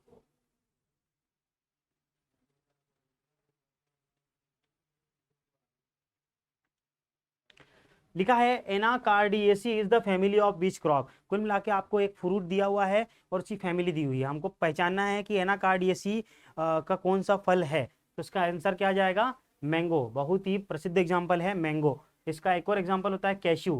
कैश्यू का भी यही है, एक क्वेश्चन ऊपर आया भी था, आपको याद होगा कि कैश्यू जो है या काजू का फैमिली कौन है? एनाकार्डियेसी। अगला है संतरा। संतरा जो है वो नींबू वर्गीय में आता है, सिट्रस। ठीक है, सिट्रस। और इसकी जो फैमिली होती है वो होती है रूटेसी। क्या होती है? रूटेसी। बनाना। बनाना यानी केला। बनाना यानी केला। बनाना की जो आपकी फैमिली होती है वो होती है म्यूजेसी। क्या होती है? म्यूजेसी। म्यूजेसी होती है। क्या होती है? म्यूजेसी। और पपाया। पपाया यानी क्या होता है? पपाया यानी होता है पपीता। और पपीते की जो फैमिली होती है वो होती है कैरिकेसी। क्या होती है? कैरिकेसी। तो ये आपको याद करना है कि एनाकार्डियेसी किसका कुल है? तो मैंगो का कुल है। नेक्स्ट।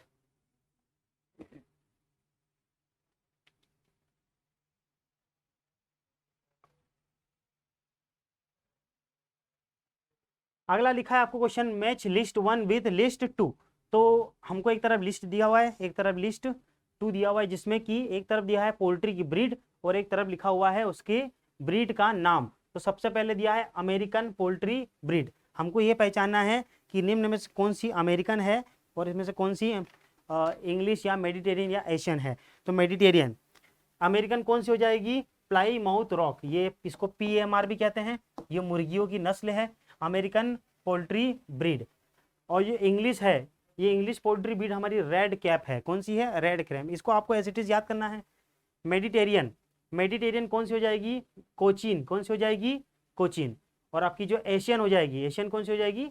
एनकोना। एक मिनट, थोड़ा सा गलत हो गया है। इसका जो आंसर है वो डी है।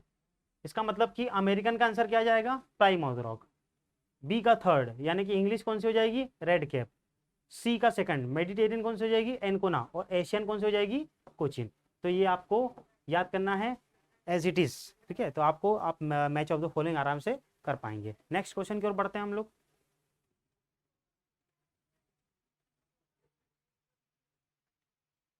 लिखा है विच one of the following is not A nitrogen fixing bacteria. निम्न में से कौन नाइट्रोजन फिक्सिंग बैक्टीरिया नहीं है? आपको पता होगा कि जो दलहनी फसलें होती हैं, लेग्यूम्स होती हैं, पल्सेस होती हैं, वह नाइट्रोजन स्थिरीकरण करती है, अर्थात नाइट्रोजन वायुमंडल में जो है उसको अपनी जड़ों में लाकर स्थिरीकरण कर देती है। पूछ रहा है कि निम्न में से कौन नहीं करता है? तो एजोस्पिरिलम करता है, एसिडोबैक्टर भी करता है, एजोटोबैक्टर भी करता है, एस्परजिलस नहीं करता है। एस्परजिलस जो है वो एक प्रकार का फंगस है जो बीमारी उत्पन्न कराता है, इसलिए यह नाइट्रोजन फिक्स नहीं करता है। आंसर क्या जाएगा? एस्परजिलस। चलिए नेक्स्ट क्वेश्चन की तरफ बढ़ते हैं हम लोग।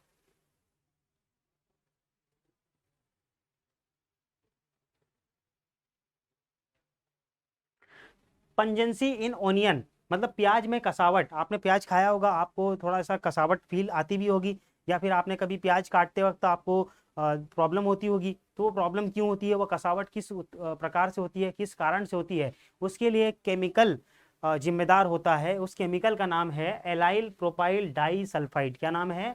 Allyl propyl di sulphide.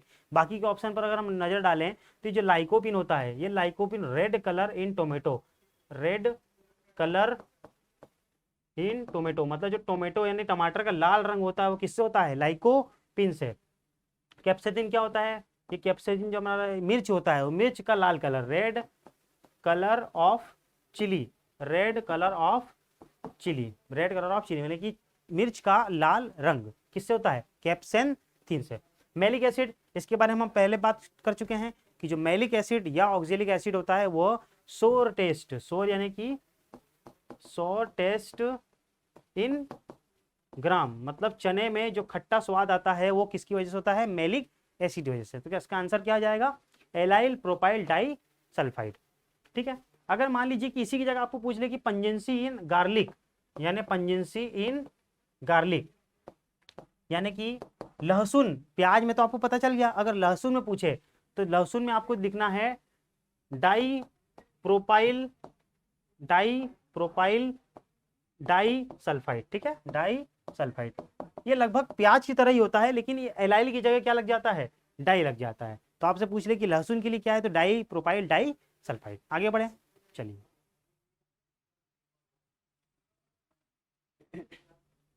अगला है आपको, देखिए ये क्वेश्चन जो है वो पैसेज वाले क्वेश्चन है। यह सीयूईटी का नया पैटर्न है, इसी बार से ऐसे क्वेश्चन आने शुरू हुए हैं जिसमें आपको एक पैसेज दिया होता है, उसमें आपको कुछ जानकारी दी होती है, उसी की जानकारी के आधार पर आपको जो दिए गए क्वेश्चन होते हैं उनके आंसर देने पड़ते हैं, ठीक है। तो इसके लिए हमको सबसे पहले पैसेज को ध्यान से पढ़ना रहता है। तो हम लोग पैसेज को पढ़ते हैं। लिखा हुआ है सोयाबीन या ग्लाइसिन मैक्स, सोयाबीन का बॉटनिकल नेम लिखा हुआ है glycine max, is an important oil seed as well as pulse crop. सही बात है कि सोयाबीन जो है वो पल्स क्रॉप भी है और ऑयल सीड भी है। सोयाबीन को हम लोग दाल के रूप में भी खाते हैं और सोयाबीन का तेल भी निकलता है। An average oil content, sorry yes, average oil content is 20%, यानी ऑयल कंटेंट कितना होता है 20%, और प्रोटीन कंटेंट कितना होता है 41%। Okay, it is principally a tropical fruit. सही बात है, यह जो है वो उष्ण जगह पर होती है, ट्रॉपिकल क्रॉप है।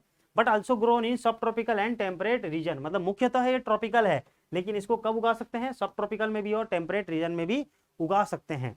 अगला क्या है, इट इज ग्रोन इन खरीफ रबी, यानी कि इसको खरीफ या रबी, खरीफ कब होता है बारिश का सीजन, और रबी मतलब ठंड का सीजन, इसको हम बोलते थे रबी का सीजन। तो दोनों सीजन में हम इसको उगा सकते हैं।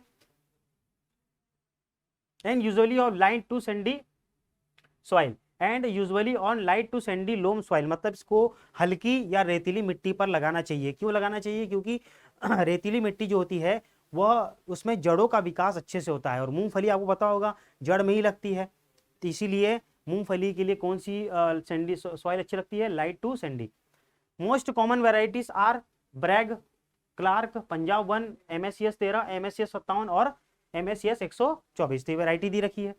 Water requirement vary from 450 to 750 millimetre, ये इसके वाटर रिक्वायरमेंट है। Flowering at pod formation are the most critical stage of its growth for irrigation, मतलब कि सोयाबीन में फूल और पॉड, पॉड मतलब कि जो फली का विकास होगा उस समय पानी की सबसे ज्यादा आवश्यकता होती है। In important pest are stem borer, pod borer, hairy caterpillar, white flies and aphid, मतलब कि ये जो एक कीट हैं, मतलब सोयाबीन में कौन कौन से कीट लगते हैं, तो कीट के नाम दिए हुए हैं। डिजीज, डिजीज यानी कि बीमारी कौन कौन सी लगती है, bacterial blight, mosaic, leaf spot, downy mildew, और ये सब बीमारी लगती है। क्वेश्चन पूछा है which of the following is an important oil seed and pulse crop, तो हमको दिख ही रहा है, लिखा है soybean and is important oil seed and as well pulse crop, तो इसका आंसर क्या आ जाएगा, सोयाबीन। ठीक है, पहला ही पॉइंट आपको दिख रहा होगा, सोयाबीन। नेक्स्ट, पहले आपको पैसेज पढ़ना जरूरी होता है इन क्वेश्चनों में। लिखा है how much protein and oil content is present in soybean, तो दिख रहा होगा आपको कितना ऑयल पाया जा रहा है, ऑयल ऑयल है 20 और प्रोटीन है 41। तो देखिए कौन सा ऑप्शन है, 20 और 41। लेकिन एक बात हमेशा ध्यान रखना है कि आपको क्रम देखना है कि सबसे पहले क्या पूछा है, प्रोटीन पूछा है या ऑयल पूछा है। तो प्रोटीन कितना दे रखा है, देखिए प्रोटीन 41 है, तो आंसर क्या आ जाएगा 41, और ऑयल कितना है, ऑयल कहाँ गया, ऑयल इतना है 20%, इसका आंसर क्या आ जाएगा 1 हो जाएगा। तो ध्यान रखना है, हम लोग जल्दीबाजी में गड़बड़ी कर देते हैं कि प्रोटीन ऑयल देखा, अच्छा 20 41 20 41 लगा के आगे बढ़ जाते हैं। हमको क्रम भी देखना है कि सबसे पहले क्या पूछा है, सबसे बाद में क्या पूछा है। ठीक है, चलिए next question. Which one of the following is the note the variety of soybean, मतलब इसमें से कौन सी वेराइटी सोयाबीन की नहीं है। तो यहाँ पर वेराइटी देख लेते हैं हम लोग, ये वेराइटी है, देखिए कौन सी नहीं है, ब्रैक, ब्रैक भी है, क्लार्क भी है, IR8, IR8 जो है वेराइटी वो सोयाबीन की नहीं है।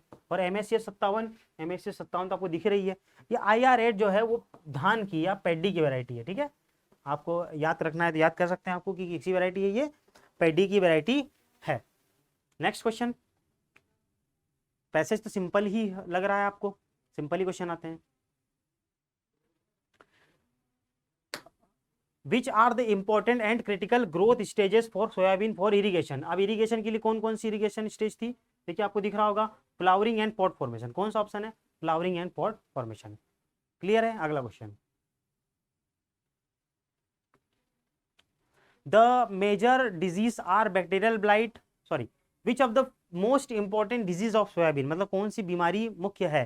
तो देखिए इसमें से कौन सा दिख रहा है आपको, ये एफिड तो आपका कीट है, जेसिड भी कीट है, मोजेक भी कीट है, लेकिन स्टेम बोरर, सॉरी ये स्टेम बोरर भी कीट है, ये मोजेक बीमारी है। देखिए मोजेक दिख रहा होगा आपको, कहाँ पर दिख रहा है मोजेक, ये मोजेक दिख रहा है आपको, ये क्या है, सोयाबीन की बीमारी है। क्लियर है, आगे बढ़ते हैं हम लोग।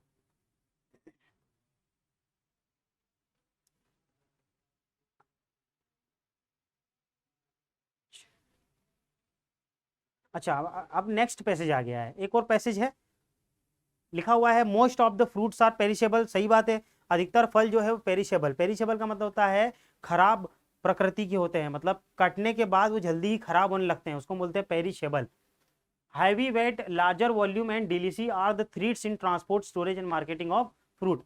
सही बात है, जो फल जितना ज़्यादा भारी होगा, जो जितना ज़्यादा रसीला होगा, और क्या होगा, और जितना ज़्यादा वॉल्यूम उसका मतलब भारी यानी कि आयत ज़्यादा होगा, आयतन ज़्यादा होगा, उसको उतना ही ज़्यादा प्रॉब्लम आएगी दूर तक भेजने के लिए, ट्रांसपोर्ट करने के लिए, एक जगह से दूसरी जगह स्थान तक ले जाने के लिए उतनी प्रॉब्लम आएगी। सही बात है ये। We can overcome this problems by the way of preservation, मतलब इसको हम लोग, इस प्रॉब्लम को हम लोग किससे निराकरण कर सकते हैं, प्रिजर्वेशन से, मतलब उसका संरक्षण करके, केमिकल मिला के उसकी लंबी अवधि को लंबी कर देते हैं, जिससे कि वह अधिक समय तक प्रिजर्व हो सके। Preservation is nothing but a technique of extending storage life of the product without deterioration in its edible quality for its future use. सही बात है, अधिक लंबे समय तक उपयोग करने के लिए प्रिजर्वेशन करते हैं हम लोग, उसमें केमिकल मिला के उसकी अवधि को बढ़ा देते हैं। प्रिंसिपल इन्वॉल्व इन प्रिजर्वेशन और प्रिवेंशन और डिले ऑफ माइक्रोबियल डिकम्पोजिशन। ठीक है, देखिए अगर कोई फल या सब्जी या कोई भी अगर चीज खराब हो रही है, उसके पीछे माइक्रोब्स लगे रहते हैं, जो छोटे छोटे माइक्रोब्स होते हैं वो उसको खाते रहते हैं, उसको डिके करते रहते हैं, उसको सड़ाते रहते हैं। तो हम लोग क्या करते हैं कि प्रिजर्वेशन करते समय ऐसा टेक्निक अपनाते हैं जिससे कि वह माइक्रोब्स मर जाए। जैसे कि आपको एग्जांपल बताऊं, आप अपने घर पर फ्रिज होगा, आपके घर पे फ्रिज में ही हम लोग फल या सब्जियों को रख देते हैं। फ्रिज से हमारी सब्जियां फल क्यों बच जाते हैं, क्योंकि हमारे फ्रिज में इतना कम तापमान होता है कि उस टाइम पे जो माइक्रोब होते हैं, जो सूक्ष्म जीव होते हैं, वो जीवित ही नहीं रह पाते, वो मर जाते हैं, वो इतना कम टेम्परेचर नहीं सह पाते, इसलिए हमारे फ्रिज में जो है वो हमारी फल या सब्जियां अधिक समय तक संरक्षित रहती है। हाँ अगला क्या है, प्रिवेंशन और delay of self decomposition of the product, मतलब वो खुद से भी खराब ना हो, उसको बचाना है। प्रेजेंटेशन और minimization damage by insect pest disease, उसको बीमारी या उसको कोई सा कीट नहीं लगने देना है जिससे कि प्रिजर्व हो पाए वो। Physical method, chemical method and asepsis are the different method of preservation. बहुत सारी मेथड होती है, फिजिकल, केमिकल के फिजिकल कर दो या केमिकल कर दो, या एसेप्सिस मेथड होती है। ठीक है, jam jelly pickles, jam jelly आपने सुना ही होगा, पिकल मतलब अचार। तो हम लोग जब प्रिजर्वेशन करते हैं तो इन्हीं यही तीन आपने प्रोडक्ट देखे होंगे मार्केट में मिलते होंगे, जेम जेली या पिकल, अचार। ठीक है, आम, आम को अगर लंबे समय तक खाना है तो उसका अचार बना देते हैं। Preserve fruit product of fruits. अब क्वेश्चन पूछा है which principle is not involve in the preservation process, तो कौन सा इसमें से ये प्रोसेस इन्वॉल्व नहीं है। सबसे पहला क्या लिखा हुआ है, प्रिवेंशन और डिले ऑफ माइक्रोबियल डिकम्पोजिशन, ये तो है ही, पढ़ लिया हम लोगों ने। कहाँ पे लिखा हुआ है, ये रहा, delay of microbial composition. Delay of self decomposition, ये भी लिखा हुआ है, delay of self decomposition. Minimizing damage by insect, ये लिखा है minimizing pest damage by insect, लेकिन ये नहीं कर सकते। प्रिवेंशन ऑफ मार्केट रेट, ये नहीं करना चाहिए, अगर किसी को हमको प्रिजर्वेशन करना है तो मार्केट रेट से उसका कोई मतलब नहीं होता है। चलिए इसका आंसर क्या आ जाएगा, प्रिवेंशन ऑफ मार्केट रेट। अगला क्या है,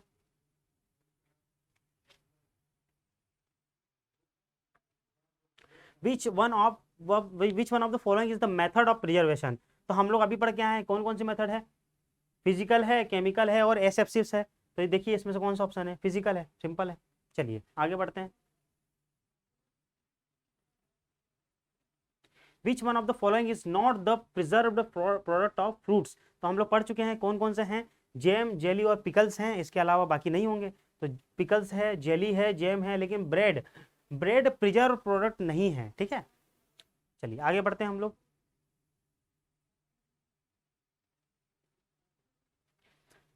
fill in the blanks is a technique of extending storage life of product without deterioration of its quality।